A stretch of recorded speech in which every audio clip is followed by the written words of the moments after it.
Take your knee off my neck. Take your knee off my neck. Take your knee off my neck. Take your knee off my neck. Take your knee off my neck. Take your knee off my neck.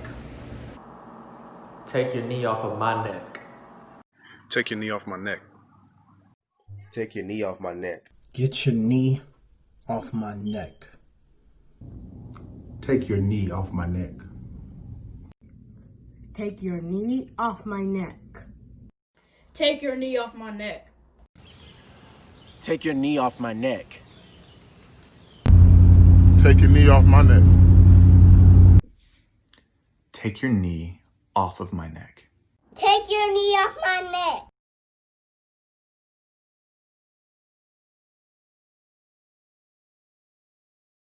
Honestly, it makes me sick to my stomach that any day I can be driving down the street and have a broken tail light, and that might be my last day.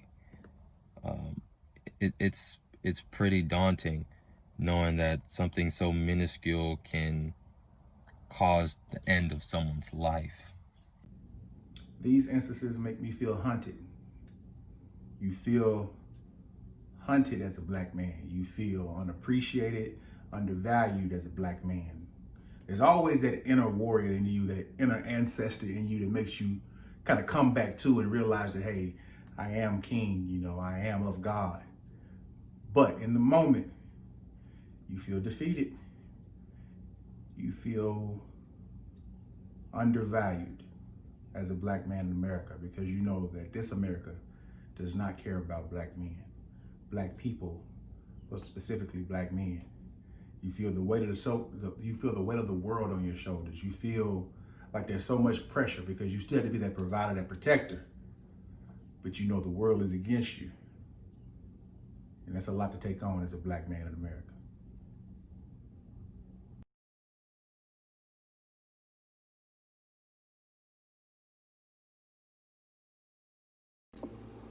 Yes, I did watch the video of George Floyd. When I first watched it, I would have to say I was angry.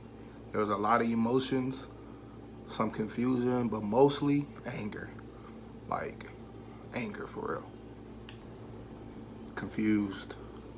So I'm really trying to get answers. I just feel like we have to do more than just video record. We have to look for those answers, but just recording is not enough. Obviously, recording is not enough anymore. Yeah, I did watch the video, and so many emotions, but I think the biggest emotion that I had was probably just, I'm tired, I'm exhausted. If you've never experienced it, if you've never experienced being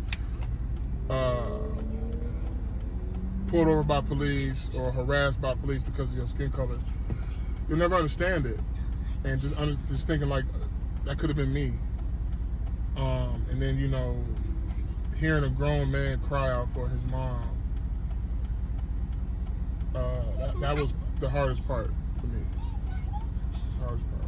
I didn't want to watch the video because I didn't want to see another African American, another black man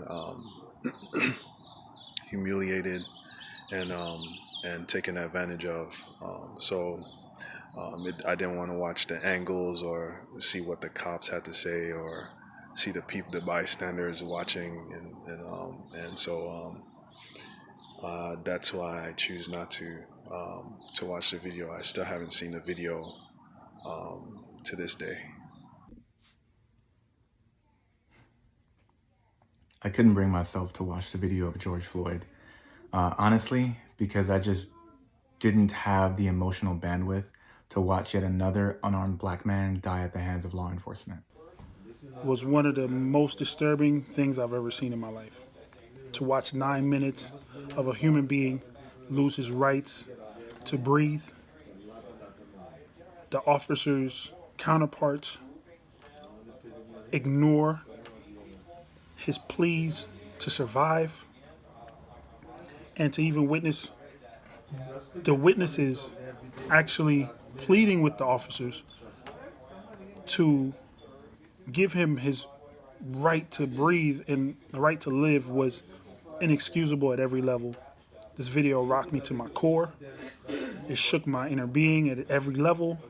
As a black man, it disturbed me because he passed away. Not only just because he passed away, but just because of his treatment. It was inhumane. And I truly believe that every human being on the face of this planet needs to be a supporter of this cause. Plain and simple, no way around it.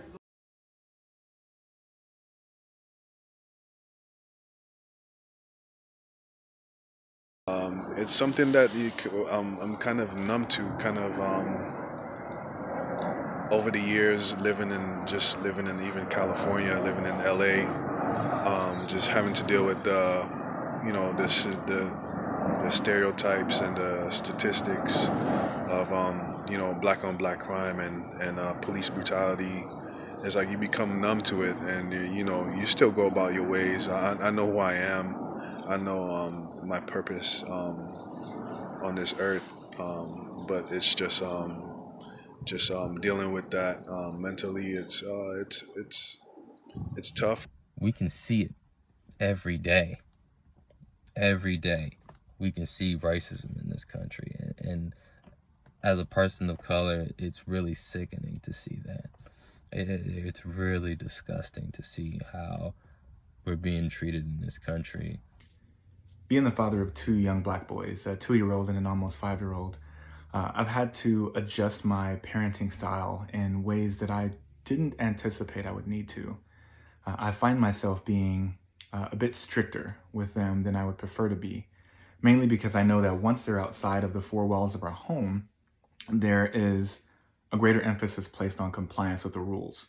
And when you step outside of those boundaries, especially for young men of color, the consequences are typically more severe. And it's challenging because at 2 years old and 5 years old, they don't really understand why mommy or daddy have some of the rules that they have in place. But I feel like that's the best way that I can prepare them to be a part of the America that we live in. I could only help but think about, what if this wasn't caught on camera and everyone had to just rely on the witnesses that was there? Who would actually get the benefit of the doubt? For every instant that this is happening, that's being caught on camera, what about the dozens of others, hundreds of others that's not caught on camera, that there is no physical video proof of this happening?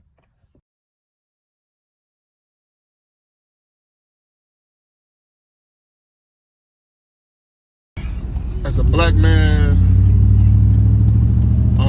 in the Christian faith, is it hard? Absolutely, because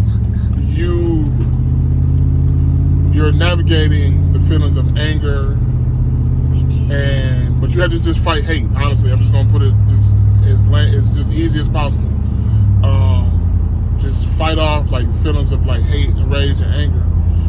And but for me, like growing up, like I didn't have a dad, so I had so much hate in my heart for him. Now I don't. And so, but I told myself I do not ever want to have those feelings for another human being again. It made me look at my children and think about my son.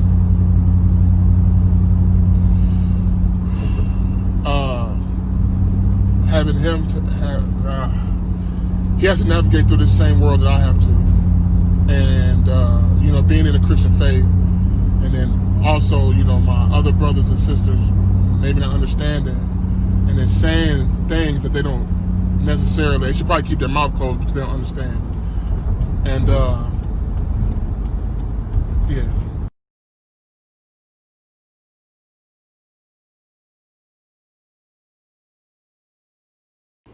Pray about it.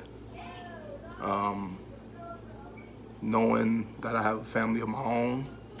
Try not to do nothing reckless, or I'm not doing anything reckless, I should say. Knowing that I gotta come home to them and be there for them. I am a husband, I'm a father, I'm a son, I'm a brother, and I'm an uncle, so I play a lot of roles. So it's important for me not to, flip out and go crazy. So I'm off of social media. I'm off Facebook right now. To keep my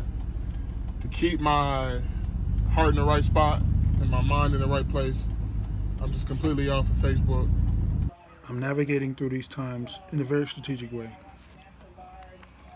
As a believer, as a man of faith, I've decided just to couple my faith with other like-minded believers and getting together, praying, just praying for wisdom, praying for understanding, getting my brothers together, just praying that we make sound decisions. I deal with a lot of it internally. There's a lot internally, and I take it all in, and I find myself battling within on how I actually want to, I guess you could say, contain it. And I do a pretty good job, but I watch and I listen to a lot of people's narratives. I watch and I listen to a lot of people's stances and their beliefs on this and what side they choose and their rationale of whether the way we react is right or wrong. But it's happened so much that unfortunately you almost become too routine in dealing with it. So you have that initial rush of anger, then there's a little settling as you kind of watch and see what happens, but you kind of know what's gonna happen. And so mentally I feel prepared to handle these situations because we've seen it so many times, and time after time, you see the same routine go. Something happens, we go crazy on social media, we protest, and then it dies down.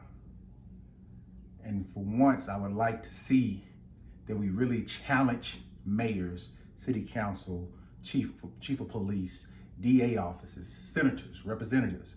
I would like to see us change that. So my mental is usually on that. What can I do and what can we do to challenge the status quo? I've got a group of guys that I speak with quite frequently. And when we get together, we know that we can be raw, we can be real, we can vent.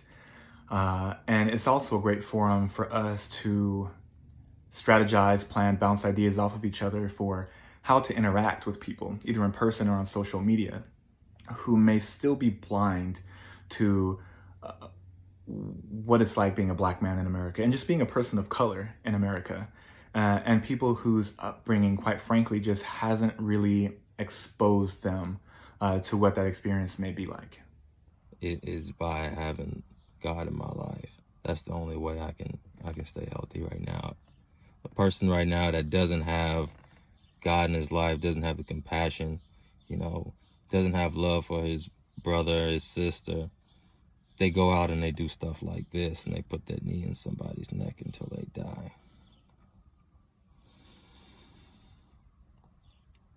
But us as believers, and we have to rise up just above, revenge, and we have to, come together as a people. We have to come together.